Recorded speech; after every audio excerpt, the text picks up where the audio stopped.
So how do you take a school from looking like this to looking like this? What will your verse be? That is exactly what this video is about. But before we get too far in the video, let's go ahead and play that intro.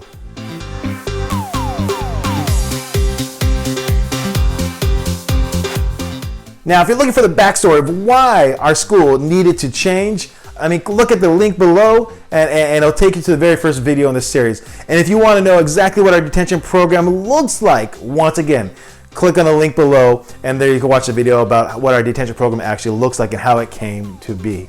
But the focus of this video is just to tell you how successful this detention program has been when we looked at focusing our attention on a specific problem, which was tardies. Now, it might be helpful if I give you some insight about our school. I'm in a middle school in Southern California. Our current population there is 942 students, everything from 6th grade to 8th grade.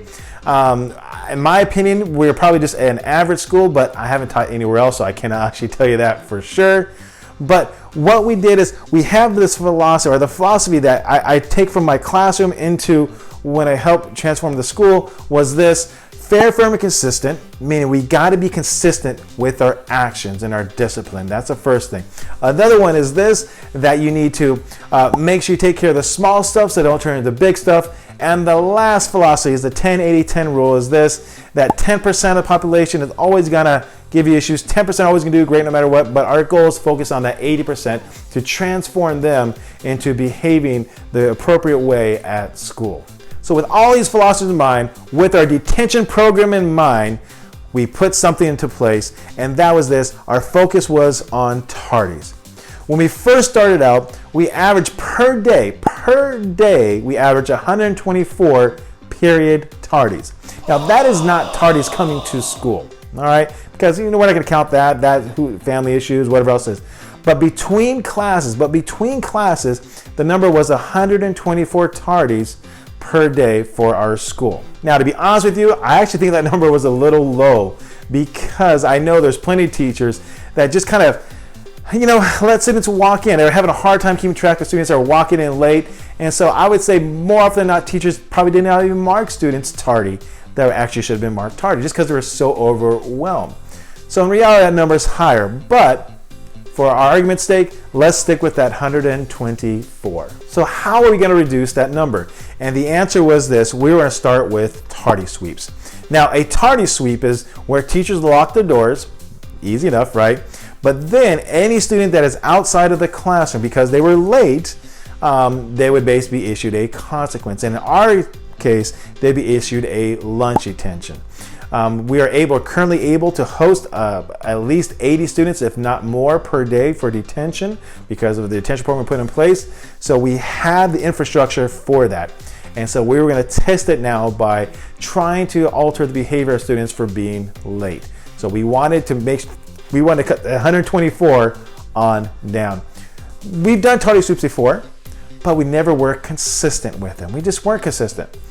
We do them maybe once a month. And students know that. And students knew that we weren't consistent. And so there really wasn't that willingness to make sure they were going to class on time. But this is what we committed to. As a staff, we committed for 2 weeks straight, every period we were going to do a tardy sweep. So bell would ring, they have 4 minutes to get to the next class. And they would go to the next class. And bell rings, class should start, teachers locked their doors, and then any student out, security went by and they issued them a detention slip. That is a lot of work. That is a lot of work, because we're talking every period, every day for 2 weeks straight. And most of the work was in the hands of security. So kudos to our security team for doing an incredible job on it. Now, our goal wasn't to issue detentions. That's not it. We'd be so happy if there were no detentions. And so we wanted to front load the information to students. We wanted to let them know what was going to happen. And so we created a video. And in this video, we basically said, hey, 1 tardy equals 1 lunch detention. So that became a little mantra for school. 1 tardy equals 1 lunch detention. And for a while there, I'd be on their second story yelling down into our quad area, 1 tardy equals 1 detention, get to class, right? So the kids knew what the consequence was going to be. And we wanted to make sure they knew, not because we wanted to give them a consequence, because we were hoping that'd be enough to alter their behavior. So first day comes, boom, there we go, doors locked, we start issuing detentions. At the end of that day, we had well over 100 detentions. But once again, luckily we're prepared for it. We had the infrastructure in place for our detention program. And so we were able to issue detentions, and the next day students served the detention. Simple as that, right? So day 2 comes, here we go, right? I'm up there yelling, 1 tardy equals 1 detention. Campus security is blowing the whistle. Each period, first period comes, boom, door shut, we issue detentions. Second period comes, boom, same thing, issue detention. Third, fourth, fifth, sixth. At the end of the day, once again, we still had some high numbers, but they were becoming lower. I think we had under 100 detentions for the second day. The students were getting it. They were starting to understand that as a staff, we were going to be consistent. And so we did this for 2 weeks straight. And the most amazing part, in my opinion, the lowest number we had in one day was 16 tardies. Could you imagine that? Going from 124 down to 16 period tardies. Once again, this is not students coming in late to school. These are kids in between classes. They were finally getting it. They were finally seeing that there was going to be some consistency with the discipline, because we had a detention program in place. We were able to host the students, that finally we were able to see some changes. But we couldn't do this forever. We just couldn't, because our security have other things they got to take care of. We have 5 awesome securities on our campus, and they work their butt off and they put the effort in. But now it's time to put some of this pressure onto us teachers. Now it's time to put some responsibility onto us teachers. So as teachers, what we started doing, so 2 weeks straight we did tardy sweeps. Lowest number was 16, and I think we're averaging somewhere right around in the 30s per day. Tremendous improvement. But now, let's see what us teachers can do. And so we said, all right, no more tardy sweeps. However, as teachers, if a student comes in late, we gotta make sure we mark them tardy. We have to, because if we don't, there'll be no consequence, and then they'll understand that they can be late whenever they want to. And so the first day we didn't do tardy sweeps. Our numbers were a little bit higher than normal, but us teachers, we stepped it up and we started making sure we marked them tardy. And as we made sure we marked them tardy, students were issued consequences. And right now, we're averaging around 40 tardies per day. So going from 120 down to 40 period tardies per day, my God, that is a decrease of 66% in our tardies. All because we were fair, firm, and consistent, and we took care of the small stuff. The idea is by taking care of the small stuff, tardies, that you're going to see a ripple effect through the entire campus for the bigger and more extreme behavior that we don't want.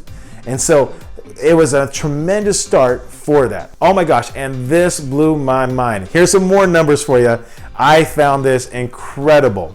So we had a promotion or incentive that for the month of November, if you were not late to more than 5 classes for the month of November, you would get a treat. So that meant if you're late to more than 5 classes, you're disqualified for this.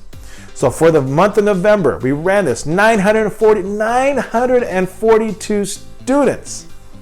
Out of the 942 students, we had about only 30 students that were disqualified. That meant 910 students were doing the right thing. 910 students had less than 5 tardies for the entire month of November. That is incredible.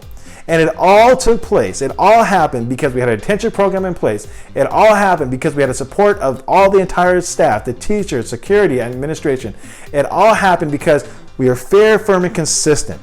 And because of that, this was even better than a 10-80-10 rule. This meant that we had about 96% of the students doing the right things. That is how you transform a school. So where do we go from here? Now, I want to make sure, this is no silver bullet. This is not going to solve all the problems. We are still going to have issues. We still got problems going on at school. We still have students tardy. We still have students vaping. We still got students getting into fights. So this is not the silver bullet that solves everything.